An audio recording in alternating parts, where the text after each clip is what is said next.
அப்ப இந்த எஸ்சிஏ உள்ஒதுக்கீடு சட்டம் அருந்தேர் சமூகம் தான் பாதிக்கப்பட்டிருக்கிறது உறுதிப்படுத்தலையே. அவங்க கொடுத்த டாக்குமெண்ட்ஸ் உச்ச நீதிமன்றத்துக்கு அவங்க அபிடேவிட் தாக்கல் பண்றாங்க.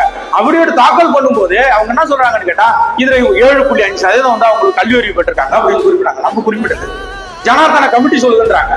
ஜனார்தன கமிட்டி எங்கடா இருக்குன்னா 2001 மக்கள் தொகை கணக்கு எடுப்புன்றாங்க. அப்ப அதுபடி பார்த்தா 7.5% இருக்கு. அப்ப அதுக்கும் பின்தங்கிய சமூகங்கள் இருக்குது. அப்ப அதுக்கு அடுத்த பின்தங்கிய சமூகத்துக்கு தானே அவங்க கொடுக்குறோம். அப்ப இந்த 5வது பாயிண்ட் உச்ச நீதிமன்ற வழிகாட்டு நெறிமுறைகள் 5 பாயிண்ட் கொடுத்திருக்கு. அந்த 5 பாயிண்ட்டுக்கு எதிராக இருக்கு இந்த உள்ளொதுக்கீடு எதிர்ப்பு சட்டம். இந்த சட்டம் இப்ப நடைமுறையில் இருக்கிற இந்த சட்டம் எதுக்கு இருக்குன்னு கேட்டா, இது 5க்கும் எதிராக இருக்கிறது. இப்ப 36 சமூகங்கள் வெறும் 10,000க்கு கீழே இருக்குன்றான் சென்சஸ் சொல்லுது. 36 சமூகங்கள் 10,000க்கு கீழே இருக்கு.